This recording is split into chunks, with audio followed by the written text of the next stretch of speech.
وَلَغَلْ عُلَا بِكَمَالِ، اسی لیے کہا ہے کہ حضور اپنے کمال نبوت سے جو اللہ نے عطا کیا تھا اس کے ذریعے سے پہنچے. تو حضور نبی پاک صلی اللہ علیہ وسلم سے عذاب ٹل گئے، اور اب اس وقت سے لے کر اب تک کوئی اجتماعی عذاب نہیں آیا کہ جس سے پوری قوم غرق ہو جائے. امریکہ فرعون سے زیادہ ظلم کر رہا ہے لیکن حضور کے صدقے بچا ہوا ہے. اللہ نے وعدہ کر دیا ہے اے میرے حبیب جب تک آپ ان میں موجود ہیں ہم کوئی عذاب ان کو اجتماعی نہیں دیں گے جس سے پوری قوم غرق ہو جائے.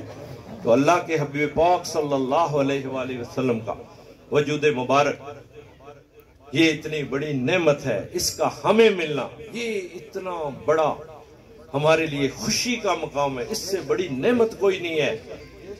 سب سے ساری نعمتیں اس کے صدقے میں ملی ہیں، ساری عیدیں اس کے صدقے میں ملی ہیں. شروع میں ان لوگوں نے ایسا وبیلا مچانا شروع کیا، یار 2 عیدیں ہوتی تھی نا، عید الفطر عید الاضحیٰ، یہ پتہ نہیں اتنی عید کو تو نہ سنیا کڑی آتی ہے، یہ تیسری عید کدھر سے آ گئی ہے؟ وہ یار خالی 2 عیدیں تم نے پڑھی ہیں اور کچھ نہیں پڑھتے ہو. میرے آقا فرماتے ہیں الجمعہ تو عید المومنین، جمعہ مومنوں کی عید ہے. ہم 4-5 عیدیں تو ہر مہینے مناتے ہیں، تم سال کے حساب کر لو کتنی بنتی ہے. وہ نہیں پڑھتے ہو. عیسیٰ علیہ السلام کے لیے جب خانہ نعمت اتارا تو آپ کیا دعا کرتے ہیں؟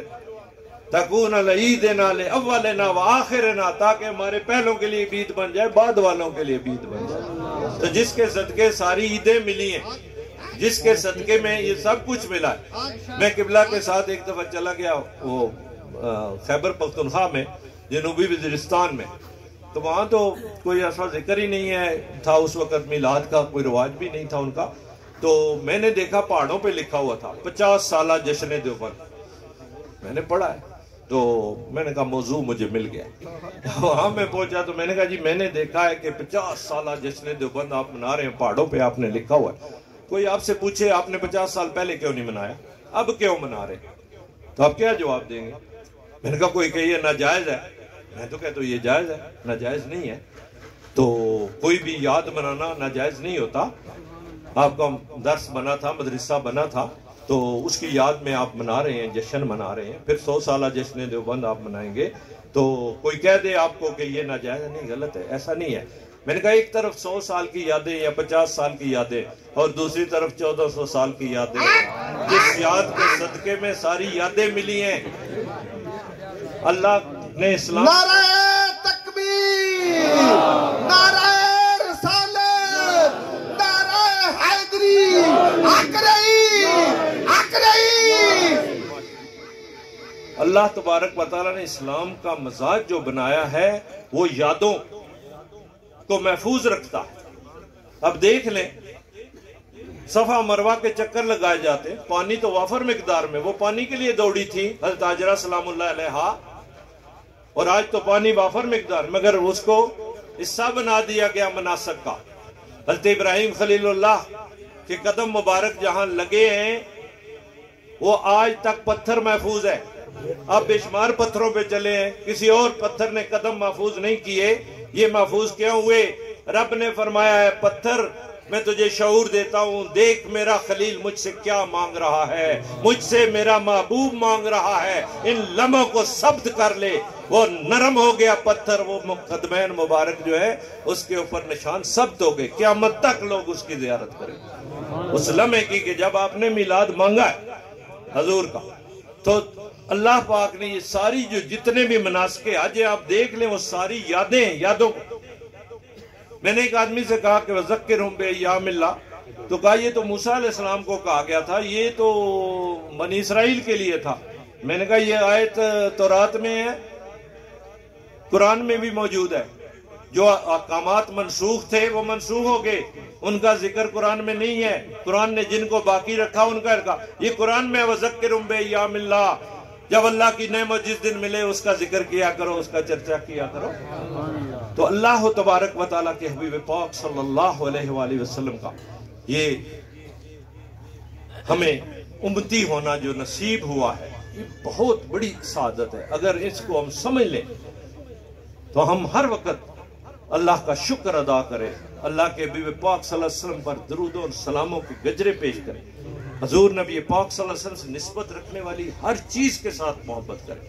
یہ حضور کی آل اطہار مدت کا حکم دیا ہے میرے آقا نے، قرآن نے کہا ہے اے محبوب تم فرما دو، میں کوئی اجر طلب نہیں کرتا۔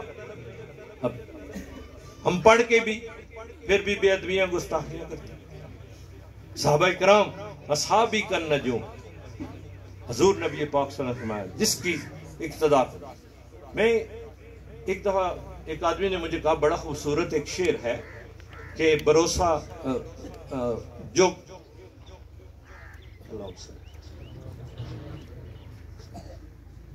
سہارا جو کسی کا ڈھونڈتے ہیں بحر ہستی میں، سہارا جو کسی کا ڈھونڈتے ہیں بحر ہستی میں، سفینہ ایسے لوگوں کا ہمیشہ ڈوب جاتا ہے۔ میں نے کہا کیسا شعر ہے؟ میں نے کہا شعر تو صحیح ہے، میں نہیں بڑے غلط ہے۔ انہوں نے کہا کیوں؟ میں نے کہا اس لیے کہ میں نے حدیث مبارکہ پڑھی ہے، آل بیتی کا سفینۃ نوح من رکب فنجا، میری اہل بیت سفینہ نوح ہیں جو سوار ہو گیا نجات پا۔ یہ وسیلہ نہیں ہے؟ تم کہہ رہے وسیلہ جو کسی کا ڈھونڈتے، اور وسیلے کے بغیر تو کوئی نظام ہی نہیں ہے۔ اس دنیا کا سارا نظام جو اللہ تعالیٰ نے وسیلے کے ذریعے سے بنایا، یہ اس کی چاہت ہے۔ پتھر سے اونٹنی نکال کے دکھا دی، اس نے عیسیٰ علیہ السلام کو بغیر باپ کے پیدا کیا، آدم علیہ السلام کو ماں باپ کے بغیر پیدا کیا، مگر آگے اس نے جوڑے کا قانون نافذ کر دیا۔ ایک دفعہ ایک بے ادب چلا گیا ادھر کشمیر کے اندر، مجھے وہاں سے کسی نے بتایا، تو اس نے جا کے وہاں سے کہا کہ گائے کو بچھڑا کون دیتا ہے؟ تو سب کہتے تھے اللہ۔ پھر کہتا ہے بھینس کو کٹڑا کون دیتا ہے؟ وہ کہتے اللہ۔ تو اس طرح کی اس نے تقریر کی ہے۔ تو دوسرے دن کوکب نورانی صاحب رحمت اللہ علیہ تشریف لے گئے، انہوں نے کہا جی کل ادھر ایک خطاب ہوا ہے اور اس نے یہ کہا ہے۔ تو اس نے آخر میں یہ کہا کہ جب یہ کہا نا کون کٹڑا دیتا ہے اللہ، تو کہتا ہے بھینس پیر کے پاس جاتی ہے، بھینس جو ہے یا گائے جو ہے وہ پیر کے پاس جاتی ہے۔ تو جب دوسرے دن وہ آپ گئے تو انہوں نے کہا یہ خطاب کیا، انہوں نے کہا اچھا میں آج دلائی کرتا ہوں اس کی۔ انہوں نے کہا دیکھو بات یہ ہے کہ اس نے آپ کو بے ادبی سکھائی ہے، اس نے کہا ہے کہ کیا بھینس یا گائے غیر اللہ کے پاس جاتی ہے، یہ سکھایا ہے نا؟ انہوں نے کہا ہاں۔ انہوں نے کہا میں آپ سے پوچھتا ہوں کہ بیل اللہ ہے یا غیر اللہ ہے؟ نعوذ باللہ، بیل جو ہے وہ غیر اللہ ہے، بھینسا جو ہے وہ غیر اللہ ہے۔ تو نہیں جائے گی جب تک، اس وقت تک اس کو ملے گا ہی نہیں، جب تک وہ غیر اللہ کے پاس نہیں جاتی تو اس وقت تک ملتا ہی نہیں۔ تو یہ کس وسیلے کا انکار کر رہے ہیں؟ تو انہوں نے کہا جی اب مسئلہ سمجھ میں آیا ہے۔ تو بات یہ ہے کہ یہ اہل سنت و جماعت کے عقائد ایسے ہیں کہ اللہ تبارک و تعالی نے اس کو سند عطا فرمائی ہے۔ جتنے بھی اولیاء کرام ہوئے اہل سنت و جماعت سے ہوئے۔ اب قبضے کر لو اور بات ہے، ویسے جھنڈے لگا لو اور بات ہے، لیکن ہماری تاریخ ہے، یہ ہمیں مدرسے دکھاتے ہیں، یہ ہمیں فنڈ دکھاتے ہیں، لیکن ہم سے پوچھتے ہیں، ہم کہتے ہیں ہمارے پاس حضور غوث اللہ اعظم رضی اللہ، داتا گنج بخش علی اجمیری، خواجہ پیر میرے شاہ رحمت اللہ علیہ، سید امام علی شاہ جی رحمت اللہ علیہ، کس کس کا نام لوں، کیسی کیسی ہستیاں اہل سنت و جماعت کے پاس۔ اور کیا کہہ گئے پیر جماعت علی شاہ رحمت اللہ علیہ؟ میرے قبلہ عالم مجھے ہمیشہ کہتے کہ یہ بات لوگوں کو اس کا احساس دلایا کرے، یہ قیمتی چیز ہے، عقیدہ قیمتی چیز ہے، اس کو سنبھالنا ہے، اس کو بیج ہے، یہ بیج ہے، اس کو کیڑا لگ گیا تو پودا نہیں بنے گا، اس کی حفاظت کرنی ہے عقیدے کی، یہ اپنی نسلوں کو سکھاؤ۔ پھر جماعت علی شاہ رحمت اللہ علیہ فرماتے تھے جوتا پھٹ جائے نیا لے لو، ٹوپی پھٹ جائے نئی لے لو، کپڑے پھٹ جائے نئے لے لو، مگر خدا کے لیے عقیدہ پرانا ہی رکھنا جو اہل بیت اور صحابہ کرام۔ یہ نقطہ بندے کو سمجھ آ جائے نا، کبھی بے راہ نہیں ہوتا۔ تو یہ ایسا ہماری بدقسمتی ہے کہ اسلام کے اندر رکھنا پیدا کرنے کے لیے انہوں نے جب دیکھا 45 ممالک جو ہے وہ ان فاقہ کش لوگوں کا مقابلہ نہیں کر سکتے، ننگے پاؤں تھے، تلواریں نہیں تھی، کھجوروں سے مار کے نکال دیا، کھجوروں کے ڈنڈوں سے مار کے نکال دیا، بیت المقدس فتح کر لیا۔ تو انہوں نے پھر میٹنگ بلائی، وجہ کیا ہے، ہارنے کی وجہ کیا؟ تو پھر پتہ کیا کیا انہوں نے؟ پتہ چل گیا، انہوں نے کہا جی آمد الناس مسلمان جو ہے نہ شرابی ہے نہ زانی ہے، جبکہ ہمارے سارے جو ہے نا جب تک پیے نہ وہ لڑ ہی نہیں سکتے۔ اور دوسری بات یہ ہے کہ مسلمانوں کا، عام مسلمان جس نے صرف کلمہ پڑھا ہے، کلمہ اس کے سینے میں پہنچتا ہے، وہ اپنے نبی کا فدائی بن جاتا ہے، اپنی ہر چیز، اولاد، مال، جان، سب کچھ اپنے آقا پہ قربان کرنے کے لیے تیار ہو۔ بے شک با عمل نہ ہو، زیادہ عمل نہ کرتا ہو، زیادہ نمازیں نہ پڑھتا ہو، زیادہ روزے نہ رکھتا ہو، لیکن اپنے آقا کے لیے اس کے دل میں ایسی محبت پیدا ہو جاتی۔ تو نے کہا یہ محبت نکالنی ہے، روح محمد ان کے دلوں سے نکال دو۔ علامہ اقبال رحمۃ اللہ نے پورا یہ بیان فرمایا تھا۔ انہوں نے کیا کیا؟ انہوں نے کہا ہم نے اتنا زور لگایا، رچرڈ کی تلوار بھی ہمارے کام نہ آ سکی، تو ایسے کرتے ہیں کہ کھول دو خزانوں کے منہ، یونیورسٹیوں کے پروفیسر بلا لیں۔ ان سے کہا آپ نے ان کے ذہن بگاڑنے، آپ نے ان کے ذہن میں الجھنیں پیدا کرنے، آپ نے مصطفیٰ کریم کی ذات کے بارے میں بحث کرنی ہے، حضور کی ذات گرامی کے بارے میں بحث کرتے ہو۔ اب کیا ہے، اس سے ادب اٹھ جاتا ہے۔ حضور نبی پاک صلی اللہ علیہ وسلم کی ذات کو جب باعث نزاع بنانے کی کوشش کی، یہ معلوم تھا، یہ نہیں معلوم تھا، یہ علم تھا، یہ نہیں تھا، یہ غیب تھا، یہ نہیں تھا، یہ اختیار تھا، یہ اختیار نہیں تھا۔ بھائی دیکھو تو صحیح کس جگہ آپ نے ان کو بے اختیار دیکھا ہے؟ کوئی ایک موقع بتا دو، ایک حدیث بتا دو جہاں پر حضور نبی رحمت صلی اللہ علیہ وسلم کو اللہ کا دیا ہوا اختیار استعمال نہیں کیا۔ میرے آقا مولا صلی اللہ علیہ وسلم، آپ جا رہے ہیں، ہجرت کر رہے ہیں، بے سر و سامانی کا عالم ہے، دشمن پیچھے لگے ہوئے ہیں، اونٹ نام انہوں نے رکھے ہوئے ہیں۔ اللہ کے حبیب پاک صلی اللہ علیہ وسلم جا کر عثمان بن طلحہ سے کہتے چابی دو، میں نے کعبۃ اللہ کے اندر عبادت کر رہے ہیں۔ آپ کو نہیں دے سکتا، آپ کو نہیں دے سکتا چابی۔ آپ نے فرمایا اے عثمان بن طلحہ، وہ کیسا دن ہوگا، چابی میرے ہاتھ میں، میں جس کو چاہوں گا اس کو دوں گا۔ اور دیکھ لیں پھر فتح مکہ کے موقع پر حضرت علی اور مرتضیٰ کریم بھی متمنی تھے چابی مجھے مل جائے۔ حضور نے فرمایا نہیں، اللہ نے حکم دیا ہے مانتے واپس کرنے کا۔ تو آپ نے عثمان بن طلحہ کو بلایا اور فرمایا خذھا خالدتن و طالدتن، یہ لے چابی، ہمیشہ کے لیے تیرے پاس رہے گی، کوئی نہیں لے سکے گا سوائے ظالم کے۔ ایک دفعہ یزید نے وہ چابی لی تھی اور ساری رات تڑپتا رہا، نیند نہیں آئی، دوسرے دن واپس کر دیا۔ آج تک عثمان کی اولاد بن طلحہ کی اولاد جو ہے وہ اس کی مجاور ہے۔ سونے کا تالا بھی ہے تو چابی ان کے پاس ہی ہے، وہ تالا انہی کی ملکیت ہے۔ تو یہ حضور نبی پاک صلی اللہ علیہ وسلم کا اختیار ہے۔